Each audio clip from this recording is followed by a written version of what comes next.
Olá, tudo bem? Hoje nós vamos tratar sobre as operações típicas das indústrias, notadamente com as operações ligadas aos gastos gerais de fabricação. É bom a gente lembrar que os gastos gerais de fabricação são aqueles gastos que não são nem com materiais e muito menos com mão de obra. São os demais gastos, como manutenção das máquinas, aluguéis, que são importantes, que são necessários para a fabricação dos produtos nas empresas industriais, mas que não são nem materiais, nem mão de obra. Portanto, são chamados de GGF, gastos gerais de fabricação. E é deles que nós iremos tratar hoje, nesse nosso estudo, que estamos exatamente trabalhando e vendo com vocês essas questões relativas a esses gastos, né, que são conhecidos notadamente por sua característica, que são pela sua própria importância, né? Os gastos gerais, ele tem uma característica muito própria de sua composição, porque ele tem, dentro da sua própria composição de item dos elementos do custo, uma característica também muito importante, que é de contribuir para a formação do custo, assim como os demais gastos também, eles têm aí essa finalidade, né? Essa informação tão privilegiada que a gente passa a fazer o estudo desse nosso item, que, sobretudo, vai fazer aqui a complementação, né, do que nós já vimos até agora, que são exatamente aí os gastos gerais de fabricação. Portanto, dentro do registro das operações típicas das empresas industriais, a gente já estudou algumas operações, né? Por exemplo, iniciamos falando das operações com mão de obra, depois operações com materiais, e agora falaremos sobre esse assunto importante, que são os gastos gerais de fabricação. Esses gastos gerais de fabricação, essas operações, estão relacionadas a esses gastos que compreendem, como já falei para vocês há muito tempo, que são aqueles gastos que decorrem do processo de fabricação, que não são nem com mão de obra e muito menos com materiais. Esses gastos gerais de fabricação, como exemplos mais comuns, eu posso pedir na nossa avaliação, cite exemplos de gastos gerais de fabricação. Nós teríamos aí, por exemplo, aluguel da fábrica, energia elétrica, depreciação, combustíveis e lubrificantes, os lubrificantes das máquinas especificamente também, seguro contra incêndio, isso aí é importante para o processo produtivo, por que não? Eles fazem parte do custo, e aí são considerados dessa forma como gastos gerais de fabricação. Então, são alguns exemplos. Só que esses gastos gerais de fabricação, eles também podem ser diretos ou indiretos. Assim como os custos, né? Nós lembramos aí a vocês que os custos, como ele faz parte, é um elemento do custo, os gastos gerais, os custos também podem ser feitos dessa forma. Então, os diretos são aqueles que incidem diretamente na fabricação do produto. E ele é muito fácil de se identificar, não precisa fazer nenhum tipo de critério, nenhum tipo de rateio. Então, vamos imaginar, por exemplo, a energia elétrica que é consumida em uma máquina, quando existe lá um medidor que permita identificar o consumo em relação a cada produto fabricado. Isso aí é um gasto geral direto. Por quê? Porque eu identifico facilmente que eu gastei em cada setor. Isso pode ser uma questão de prova, né? Exemplo de gasto geral direto, o consumo de energia elétrica, quando existe um medidor, né, que vai medir em cada setor, aí eu fico sabendo que é o que eu gastei em cada setor de energia. Então, se eu identifico facilmente, vai ser um gasto geral direto. A depreciação dos teares utilizados na fabricação de tecido. Para quem não sabe o que é teares, são as máquinas que pegam o algodão e vão fazendo, teando, né, tecendo aí o tecido. É por isso que ele vem. O tecido vem de algodão, dessa máquina de tear, onde eu vou tecer o tecido, é por isso que ele chama de tecido. É formado de algodão, por exemplo. Então, essas máquinas que são utilizadas na produção do tecido, estou falando aqui do tecido, né, que é uma matéria-prima para a confecção, essas máquinas, quando eu faço aí a depreciação delas, em todos os setores, em todas as máquinas, eu estou diante do custo de fabricação direta, porque identifico facilmente aonde é que eu estou produzindo, porque todas essas máquinas vão ser utilizadas para a fabricação de tecidos.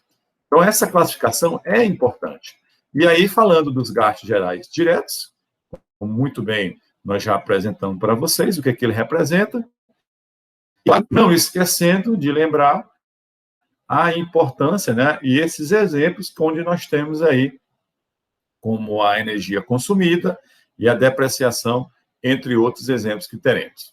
Já os gastos gerais indiretos, aí é o contrário, eles já são de difícil identificação.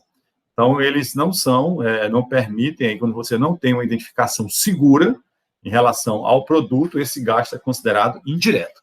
Então, dentro das operações típicas, nós vamos encontrar também gastos indiretos que vamos ter que contabilizar.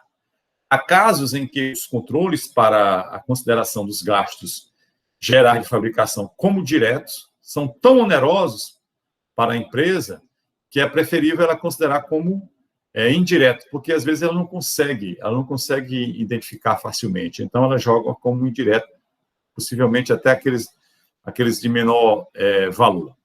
E as apropriações dos gastos gerais indiretos do custo de fabricação, assim como todo custo indireto, é feito por meio do rateio, né? Eu já expliquei isso para vocês, o que representa o rateio, é fazer a divisão proporcional do que representa. Por exemplo, eu tenho o pagamento do supervisor lá no caso de mão de obra. Então, se o supervisor ele passa um tempo em determinado setor, vai para outro setor, é a mão de obra indireta, e aí eu tenho que identificar quanto ele passou em cada setor para fazer o rateio e fazer essa provisão. Da mesma forma, nos gastos gerais indiretos, eu vou ter que saber também como é que eu vou fazer essa divisão. Por exemplo, se a máquina não tem um medidor, como no exemplo anterior, né, que era gasto direto, ela não tem medidor em cada setor. Então, eu vou saber quanto é que foi produzido por cada setor, fazer uma média de consumo de energia e vou, depois que fizer esse rateio, eu vou destacar, olha, no produto A, eu usei tanto de energia, claro, isso no caso quando não tem medidor, aí vai ser um gasto geral indireto, que eu vou fazer por rateio. Toda vez que eu identifico o gasto através de rateio, é porque esse custo é indireto. Quando eu não preciso fazer o rateio, é porque ele é de fácil identificação, portanto, ele é direto. Então, é importante a gente lembrar esses detalhes, porque esses controles e esses gastos, eles são importantes na nossa análise, né, dentro das operações das empresas industriais. Vários são os critérios, né, de rateios que podem ser utilizados. Mas, claro, não existe nenhuma regra, nenhuma lei que diga que possa adotar esse ou aquele critério. O importante é que a empresa faça um critério correto, onde nesse critério ela possa identificar efetivamente o que foi gasto em cada setor para poder, então, distribuir esse gasto nos mais diversos setores. Isso é o que nós chamamos aí de rateio por conta do gasto ser indireto nessa situação. Dando sequência, nós vamos agora trabalhar em cima exatamente da própria contabilização. Antes de fazer aqui, colocar para vocês um exemplo da contabilização propriamente dito, esses gastos gerais de fabricação, geralmente, eles não têm relação direta com os produtos fabricados, pois ocorre independentemente, né, e depende do volume produzido. Geralmente, esses gastos, os gastos indiretos, eles têm uma ligação muito grande com os custos, né, os custos indiretos. Então, tendo em vista o regime contábil da competência, quem lembra? Regime da competência. As despesas devem ser contabilizadas no mês da sua efetiva ocorrência, independentemente de ter sido paga ou não, né? Isso é que diz o princípio da competência. Então, esses gastos, eles devem ser incorporados ao custo de produção no período, no mês em que foram gerados. O procedimento mais correto é que esses gastos sejam apropriados, claro, mensalmente. Então, em obediência a esse princípio fundamental de contabilidade da competência que vocês estudaram lá no primeiro módulo, devem ser apropriados no mês em que forem gerados. No mês foi gerado em agosto, então eu tenho que apropriar ele no mês de agosto. Pode ter sido pago ou não. Isso é o que diz o princípio da competência, né? Então, é importante a gente fazer essa mensuração aqui e lembrar desse princípio pela própria importância que ele possui. Porque se nós colocarmos agora, por exemplo, aí, que a Companhia Industrial Laranjeiras S.A., ela pagou em 31 de julho uma conta de energia elétrica no valor de R$2.000, referente ao consumo de julho. Então, como é que seria o lançamento lá no livro diário? Eu debito energia elétrica e ele falou que ela pagou, né? Pagou no final do mês, ó. Então, de julho, ela já pagou em julho. Então, eu vou creditar o caixa. Então, se ela pagou no mesmo mês, beleza. Pagamento referente à conta de energia elétrica do mês de julho de 2020. Perfeito. Agora, professor, e se ela não pagasse em julho, pagasse só em agosto? Aí eu não iria creditar o caixa, né? Iria acreditar que conta? Energia a pagar. Colocaria lá em obrigação. É igual a história do salário, né? Quando ele não é pago no mês, eu provisiono, mas lanço ele no mês, uma despesa lá, como que for, e coloco lá para a obrigação.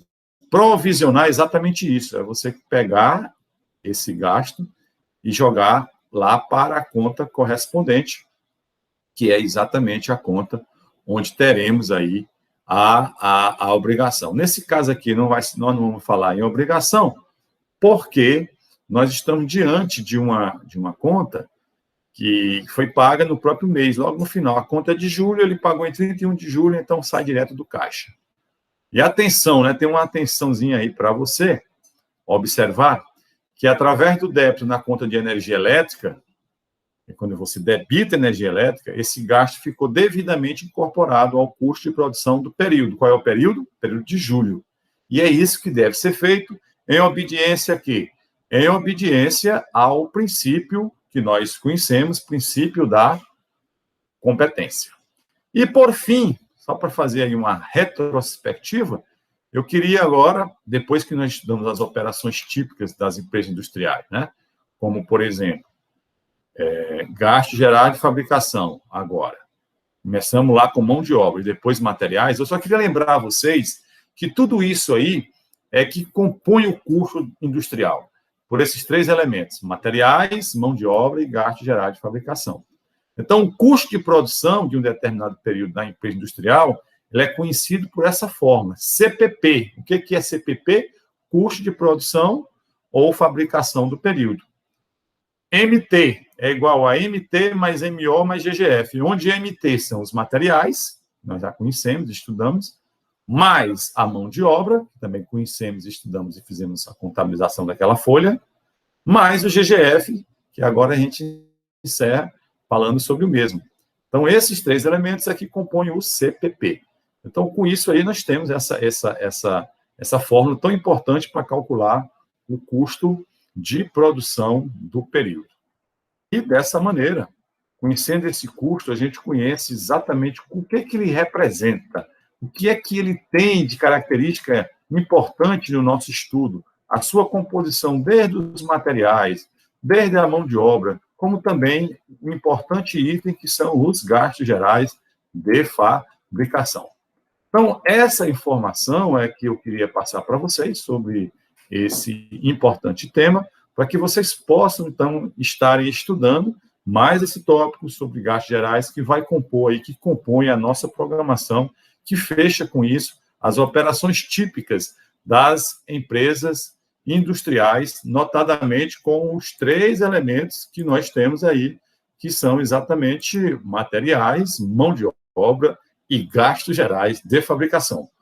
Muito obrigado pela atenção e vamos seguindo com o nosso assunto dentro da nossa disciplina.